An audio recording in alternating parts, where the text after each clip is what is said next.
Court practice audio news में आपका स्वागत है। आज 19 दिसंबर 2025 है और हम यहाँ पिछले 2 दिनों की कानूनी दुनिया की हलचल पर एक गहरी नजर डालने के लिए हैं। जी, रोज की हेडलाइन से परे जाकर हम उन कुछ चुनिंदा खबरों को समझेंगे जिनका असर दूर तक जाएगा। बिल्कुल, क्योंकि हर फैसले के पीछे एक कानूनी सिद्धांत होता है और हर टिप्पणी के पीछे मतलब एक गहरा संदेश होता है। तो चलिए इस कानूनी हलचल को समझने की शुरुआत करते हैं। हाँ। और पहली खबर वो है जिसने मेरा ध्यान सबसे ज्यादा खींचा। ये बहुत कम होता है कि सुप्रीम कोर्ट खुद अपने ही जजों के काम करने के तरीके पर टिप्पणी करे। सही बात है। कोर्ट ने रिटायरमेंट से ठीक पहले ताबड़तोड़ फैसले सुनाने की प्रवृत्ति पर चिंता जताई है और इसे आखिरी ओवर में छक्के मारने जैसा बताया है। ये तो अपने आप में ही एक हेडलाइन है। ये सच में एक असाधारण टिप्पणी है। आमतौर पर न्यायपालिका के अंदर की बातें बाहर नहीं आती। जब सुप्रीम कोर्ट खुद ये कह रहा है तो इसका मतलब है कि ये एक गंभीर मुद्दा है। बात सिर्फ फैसलों की संख्या की नहीं, ये तो न्याय की गुणवत्ता और निष्पक्षता पर एक सीधा सवाल है। जब कोई जज अपने कार्यकाल के मतलब आखिरी दिनों में दर्जनों फैसले सुनाता है तो एक चिंता तो होती है। स्वाभाविक है। हाँ। कि क्या हर मामले को उतना समय और ध्यान दिया गया जितना उसे मिलना चाहिए था। लेकिन क्या इसका एक दूसरा पहलू भी हो सकता है, जैसे क्या जजों पर यह दबाव नहीं होता कि वो रिटायर होने से पहले अपने हिस्से के सारे मामले निपटा कर जाएं? देखिए, नियत पर सवाल नहीं है लेकिन प्रक्रिया पर जरूर है। अच्छा। एक कहावत है, justice must not only be done but must also be seen to be done. हाँ, कि न्याय सिर्फ होना नहीं चाहिए, होते हुए दिखना भी चाहिए। बिल्कुल।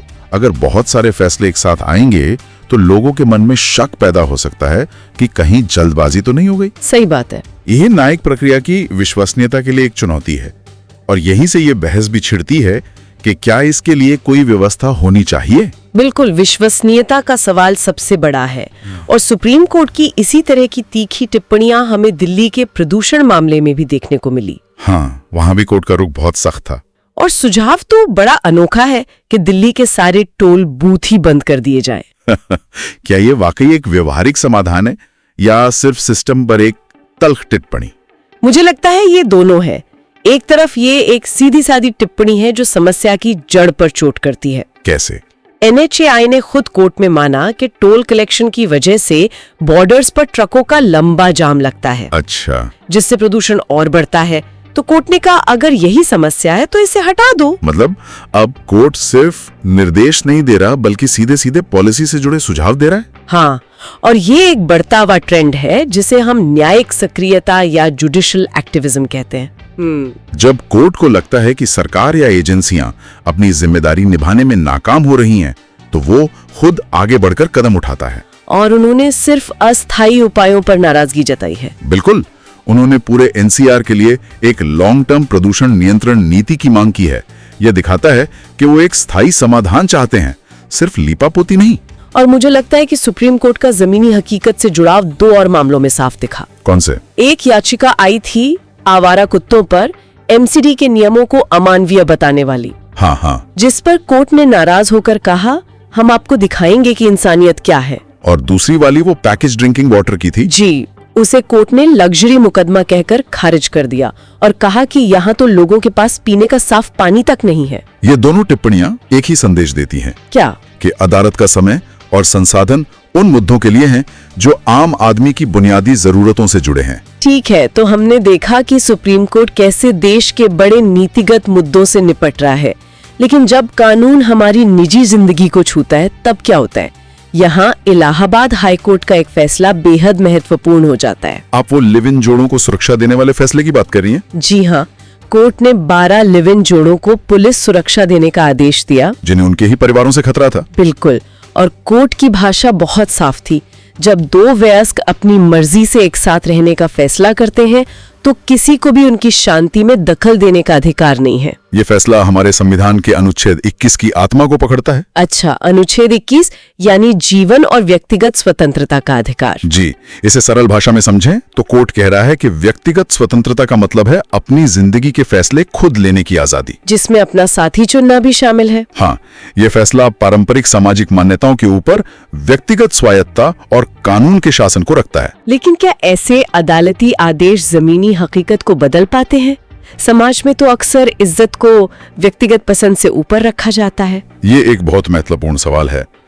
कानून और समाज हमेशा एक ही गति से नहीं चलते। अदालतें कानूनी सुरक्षा तो दे सकती हैं, लेकिन सामाजिक सोच को बदलने में वक्त लगता है।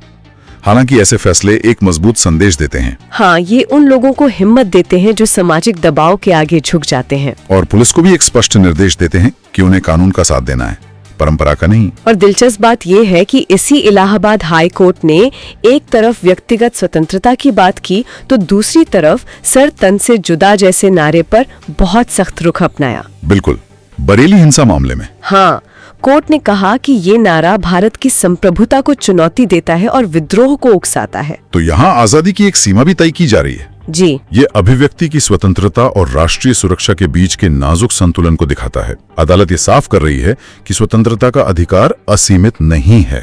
सही बात है। जब कोई नारा या भाषण सीधे तौर पर हिंसा को भड़काता है तो वो अभिव्यक्ति की स्वतंत्रता के दायरे से बाहर हो जाता है। ठीक है, अब उस मामले पर आते हैं जिसकी चर्चा राजनीतिक गलियारों में सबसे ज्यादा है, नेशनल हेराल्ड केस। हाँ, सोनिया गांधी और राहुल गांधी को एक बड़ी राहत मिली है।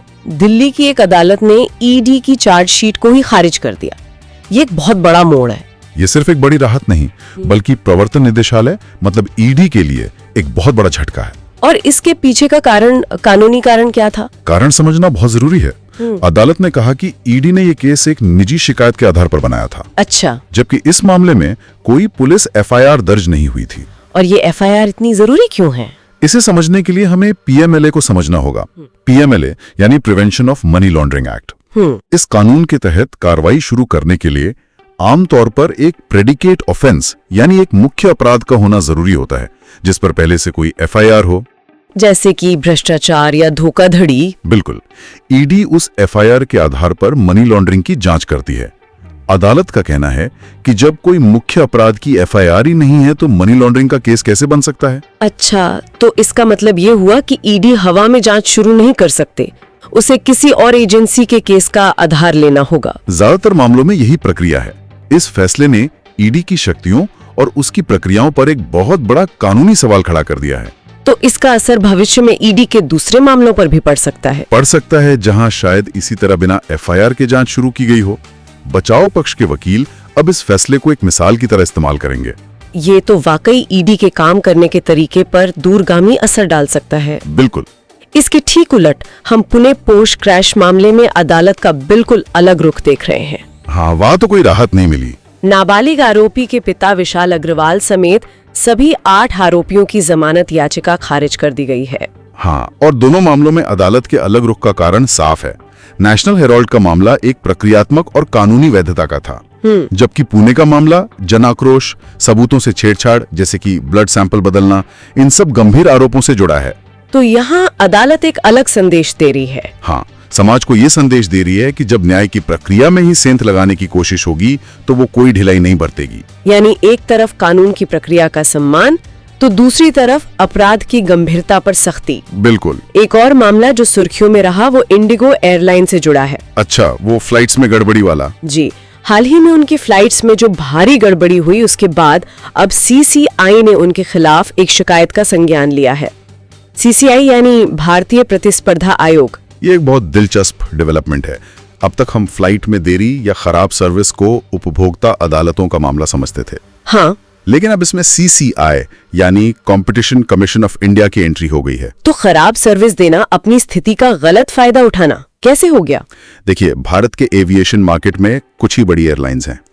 इंडिगो का मार्केट शेयर बहुत बड़ा है। सही बात है। सीसीआई ये देख सकता है कि क्या इंडिगो अपनी इस डोमिनेंट पोजीशन का फायदा उठाकर ग्राहकों को खराब सेवा दे रही है, ये जानते हुए कि ग्राहकों के पास ज्यादा विकल्प नहीं है। बिल्कुल।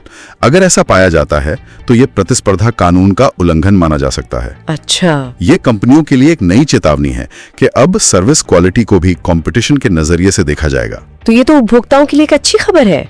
खैर, पिछले 2 दिनों की ये कानूनी दुनिया सच में काफी व्यस्त रही। बिल्कुल। सुप्रीम कोर्ट की आत्मा आलोचना से लेकर लिव इन रिश्तों को मिली कानूनी ढाल और नेशनल हेराल्ड जैसे मामले में ईडी को लगे झटके तक। हाँ, ये सब दिखाता है कि हमारी अदालतें सिर्फ कानून की व्याख्या नहीं कर रही, बल्कि समाज और शासन की दिशा को भी लगातार प्रभावित कर रही हैं। सही कहा। ये कोर्ट प्रैक्टिस ऑडियो न्यूज का एक विशेष विश्लेषण था। हमने देखा कि कैसे अदालतों के फैसले हमारी निजी जिंदगी से लेकर देश की राजनीति तक हर पहलू पर असर डालते हैं। इन सभी मामलों पर बात करने के बाद मेरे मन में एक सवाल आता है। क्या? आज हम डिजिटल युग में जी रहे हैं। अदालती कार्यवाही की लाइव स्ट्रीमिंग होती है, मीडिया में 24 घंटे कवरेज होती है और सोशल मीडिया पर हर फैसले पर तुरंत प्रतिक्रिया आती है। बिल्कुल। ऐसे में ये माहौल न्यायिक प्रक्रिया की निष्पक्षता और जजों पर पड़ने वाले दबाव को किस तरह प्रभावित कर रहा है? अच्छा सवाल है। क्या ये बढ़ती पारदर्शिता न्याय के लिए अच्छी है या ये न्याय के रास्ते में एक नई चुनौती पेश कर रही है?